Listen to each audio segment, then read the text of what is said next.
Tamriel is no longer the world we know. The Dragonborn, now known as the Crimson Lord, has subjugated all kingdoms and seized the power of a god. Every city, every village, every fortress fell to his tyranny. His subjects, vampires and slaves alike, worshipped him without question. Even dragons fell to his power. Those who resisted were transformed or destroyed. And in the heart of Tamriel, in the Imperial City, he sits on the ruby throne, where he rules over the living and the dead. By fulfilling the prophecy of the tyranny of the sun to cement his victory over Tamriel, he ended up disturbing forces beyond the continent.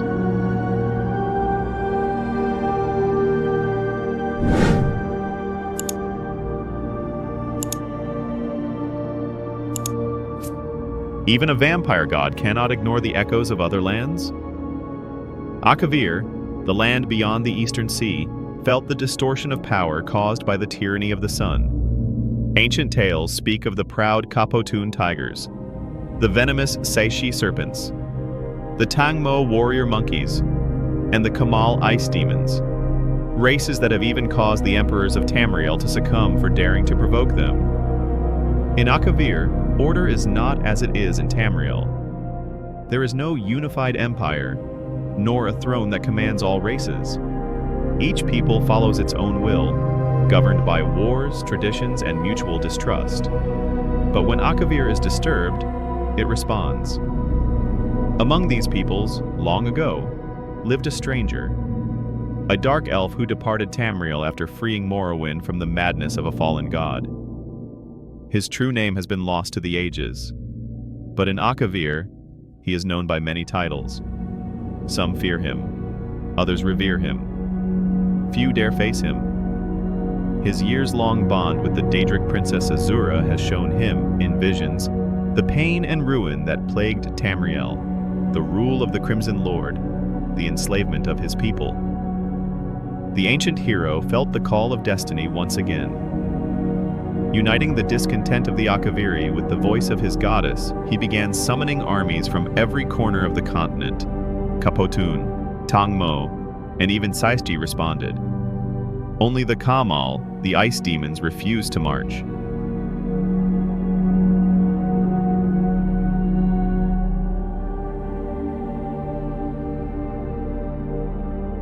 The Crimson Lord, once savior of Skyrim, now emperor of all Tamriel, begins to see the toll of his own empire. The streets are covered with human corpses.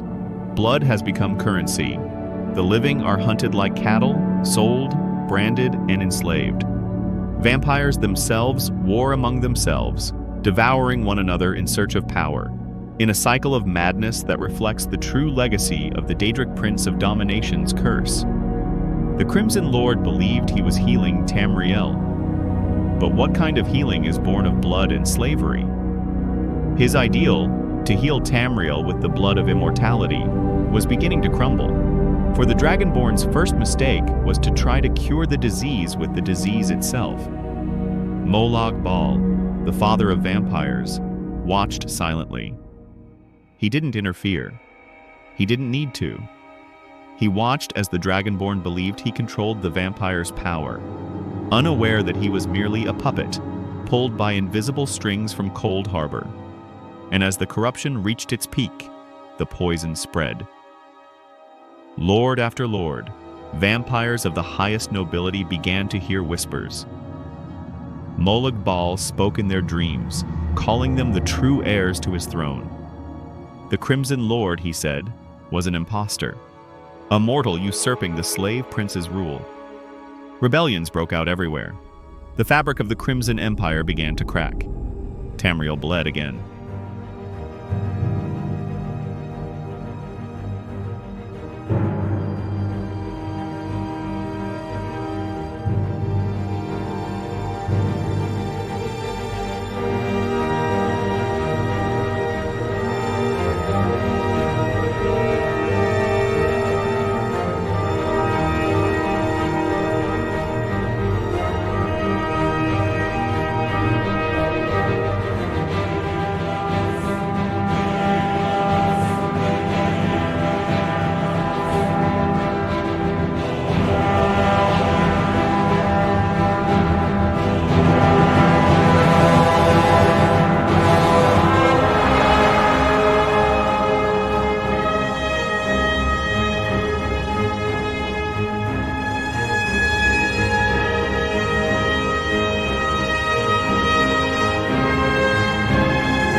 coast of Morrowind, a new fleet appeared on the horizon. Ships with red and gold sails, a forgotten symbol fluttered above them, the emblem of Indoril Nerevar. The Akaviri army, led by a dark elf with an ancient look, landed to the ecstatic cries of thousands of Dunmer who recognized him.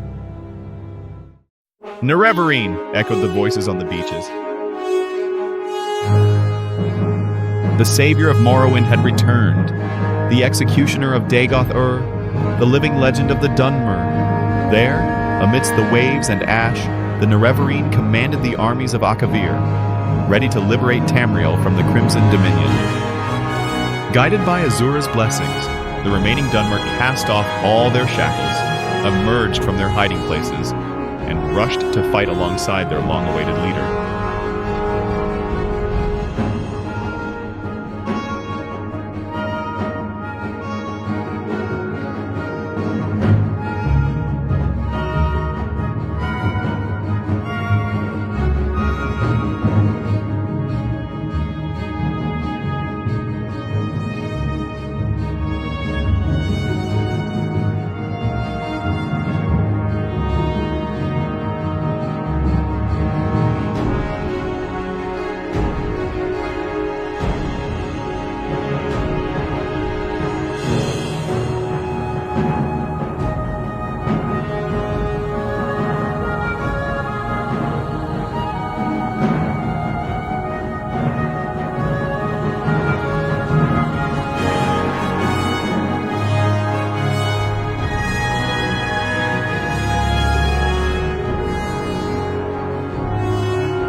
Ancient Telvanni magics and sophisticated Redoran tactics were once again used.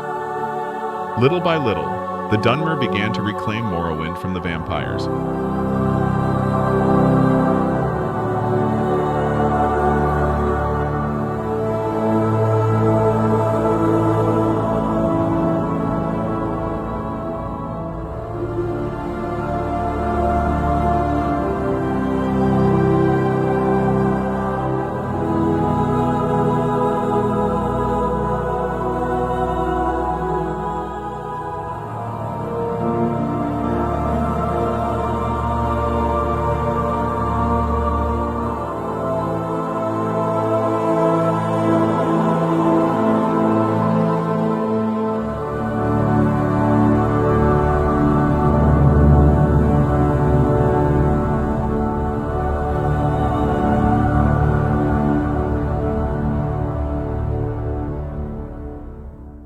After the reconquest of Morrowind, an eccentric figure appeared beside the Nerevarine on the battlefield. He wore extravagant clothes, a mad smile on his face, and eyes that seemed to reflect 1,000 realities. He laughed, as if it were all a private joke. He introduced himself as Sheogorath, the Mad God. He said he was born a mortal who faced the hordes of oblivion and even the gods themselves. The Mad God claimed he understood both gods and mortals, and that, precisely for this reason, he wanted to play with both. He proposed something unthinkable, a meeting between the Nerevarine and the Crimson Lord. A truce, or all-out war. The reason? None. He is Sheogorath. He needs no reason. The Nerevarine watched him silently, suspiciously. But the battlefield is no place to question a god. So he accepted. He would press on, marching to the walls of the imperial city, where the fate of Tamriel would be decided in blood, madness, and fire. And if the Mad God wanted to play with that, let him play. Ancient echoes of forgotten deities, Azura's blessings, and the fury of Morrowind's own spirits accompanied the Nerevarine. On the other side, the Dragonborn's blood pulsed with the fury of dragons and the corrupting power of immortality. The final battle was approaching, and as if fate itself mocked them, it came with a gentle nudge from the hero of, or rather, Sheogorath.